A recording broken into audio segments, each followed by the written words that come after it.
made a video like this before, and it's been eating at me inside to at least tell you guys what I've been saying.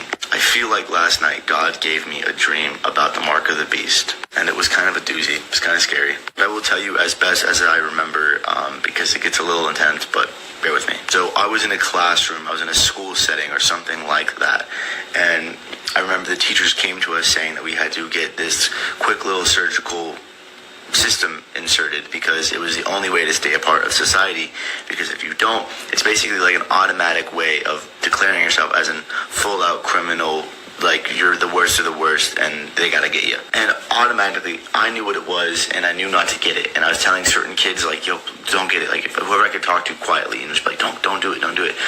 And so we all had to walk from our classroom to the place to go get it done. As we were walking to that room, me and a few other kids just like took off in a certain direction and tried to start like hiding, like just we needed to hide. We knew we needed to hide. All the kids who went into that room I never saw again.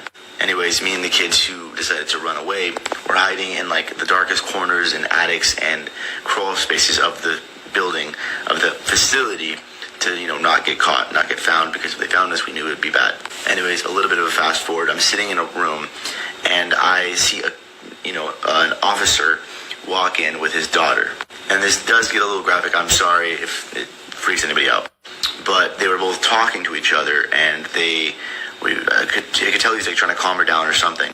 And in comes a few more officers, and they ask him, like, why didn't you do it? Like, why didn't you take the system? And before he even really could respond, they pew-pewed both of them in the heads. Bam, done. And me and like one or two other kids are sitting in these like rafters, like dark corner of the roof, watching this happen and realizing that if they catch us, that we are gone. We are onion rings. There's nothing to do about it. And it started getting really intense from here because it's a life or death situation at this point. So for hours, we were sitting in these corners of the rooms trying to hide and pretend like we're not there, and, you know, sneak around. And, you know, whenever a new person walks in the room and starts to search our area, we had to just kind of keep going and hiding. Basically a big game of cat and mouse. Fast forward a few more hours, it's already nighttime. There's no one in the facility other than officers looking for me and the other kids. And we all knew that if they catch us, we're done. We knew we needed to escape the facility, but there was not much we could do to get there, especially while there's people walking around. There's a few moments where I almost got caught along with a few other people, and the only thing that I could do, the only thing that I knew to do, was to get the guy before he got me. So, you know, whatever was nearby, clunk, that's the only thing I could do.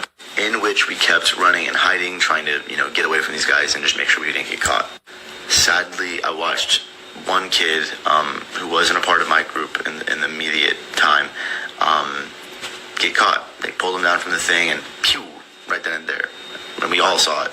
Trying to maintain our composure, we eventually did find a way out. We did get out of the facility and we sprinted into the nearby forest. Fast forward again, I enter another like warehouse situation with a bunch of other people who didn't take the mark. And I remember that things were very, very on edge. There was almost no food, not a lot of weapons. We didn't really have anything. And I watched a group of girls run inside the building holding up a sign. It's like 3, 2, 1. As soon as they put 0, they were hiding, and a truck pulls up with a bunch of people in it, a bunch of officers, and they get out and they start searching the area. And I knew the only thing that I could do was go and hide in the rafters again. Like I had to get up somewhere high and hide. And it was so scary because I was trying really hard not to knock anything over. In the area that I was in, there's a bunch of tools and stuff in this warehouse, and one little nut or screw falling off where I was would tell them, hey, come get me. Like, it was pretty terrifying. And so anyways, I was up in the rafter. I got my way up there, and I watched these guys start to really search every single corner of this building, and it felt in my gut that it was only a matter of time before they find me. So I had to just keep hiding. I had to keep finding a way out. And then I woke up, and man, it felt really real. It felt extremely realistic, and there were some other details I won't go into because they were just a little bit more graphic, but it was real. It was there. I was there. And part of me just knows that when this mark actually comes, when the mark of the beast actually comes, this is how it's going to be. It's going to be at a point where if you take it, you're part of society, but you deny God, and if you don't take it, you will be. But again, I don't know. I'd rather go and be for my belief in God than be conform to whatever society wants me to do. At least I know I'm going to the kingdom.